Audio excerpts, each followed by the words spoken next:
British ভারতের এক গুরুত্বপূর্ণ প্রশাসনিক মহকুমা ছিল জামালপুর।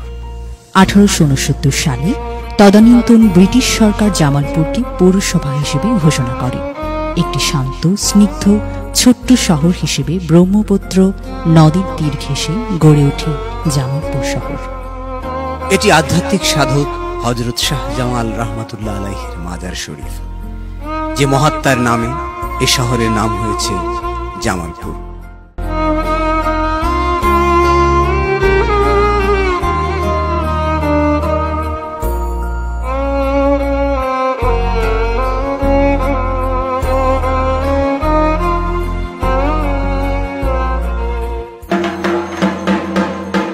এটি দয়াময় মন্দির, সনাতন ধর্মাবলম্বীদের সবচেয়ে বড় উপাসনালয়।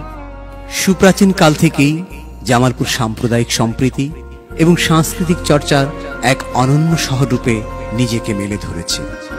জন্ম দিয়েছে দেশসেরা কবি, নাট্যকার, গীতিকার, চলচ্চিত্রকার সহ নানান গুণের।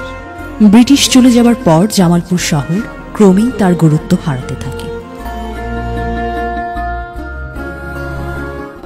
বিশেষ করে 75-এর 15ই আগস্টের কালো রাত্রিতে জাতির জনক বঙ্গবন্ধু শেখ মুজিবুর রহমানের নির্মম হত্যাকাণ্ডের পর এ শহরের উন্নয়নের অনেক পরিকল্পনাই থমকে যায়।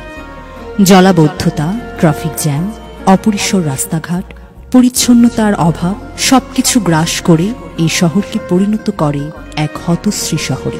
মাননীয় প্রধানমন্ত্রী, জাতির জনকের কন্যা, মানবতার জননী জননেত্রী শেখ হাসিনা জামালপুরের উন্নয়নে উদার হস্তে এগিয়ে আসেন।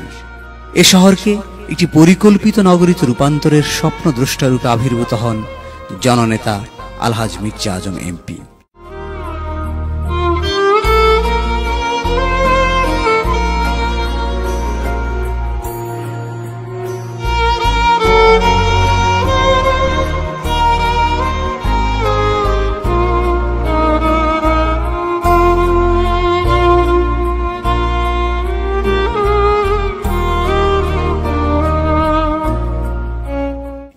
এরই ফলশ্রুতিতে জামালপুরে নির্মিত হচ্ছে জাতীয় মানের স্টেডিয়াম।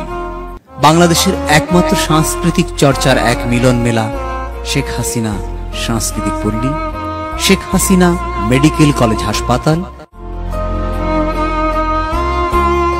ফ্লাইওভার, বিভিন্ন বাইপাস সড়ক সহ নানান উন্নয়ন কর্মকাণ্ড।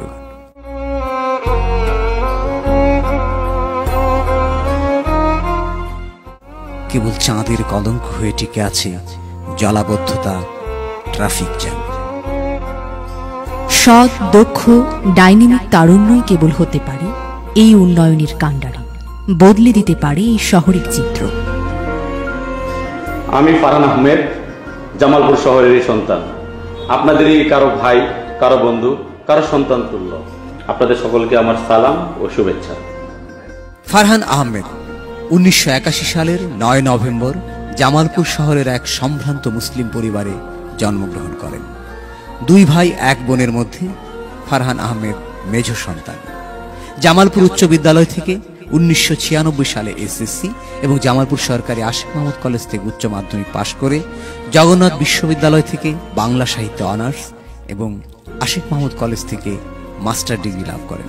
স্কুল জীবন থেকেই জাতির জনক বঙ্গবন্ধুর আদর্শে গড়া ছাত্রলীগের রাজনীতির সাথে যুক্ত হন।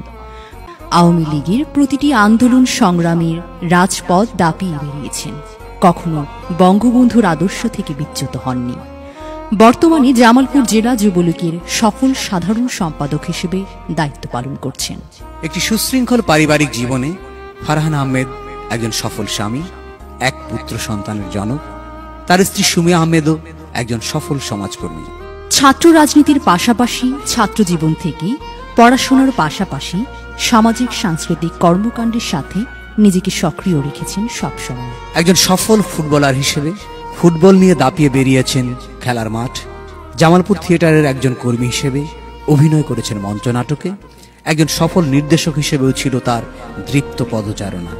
বর্তমানে তিনি জামালপুর থিয়েটারের সাধারণ সম্পাদক। ছোটবেলা থেকেই আর্ত মানবতার সেবায় নিজেকে সম্পৃক্ত রেখেছেন প্রতিটি দুর্যোগে। ছিলেন রেড ক্রিসেন্টের যুব প্রধান, বন্যা, কোভিড-19 সহ সকল দুর্যোগে দাঁড়িয়েছেন মানুষের পাশে।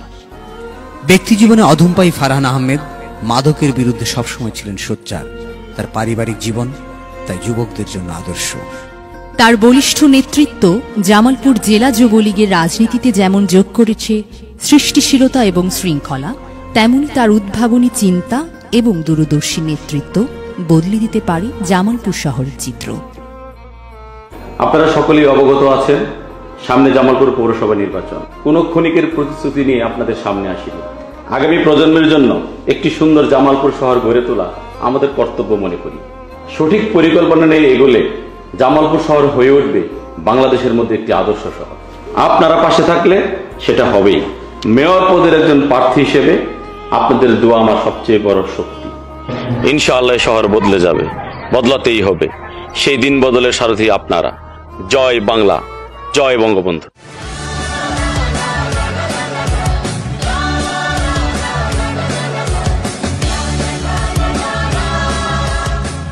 আবার আসবো এই জামালপুরে একটি সুন্দর গোছানো শহর দেখবার আশা নিয়ে।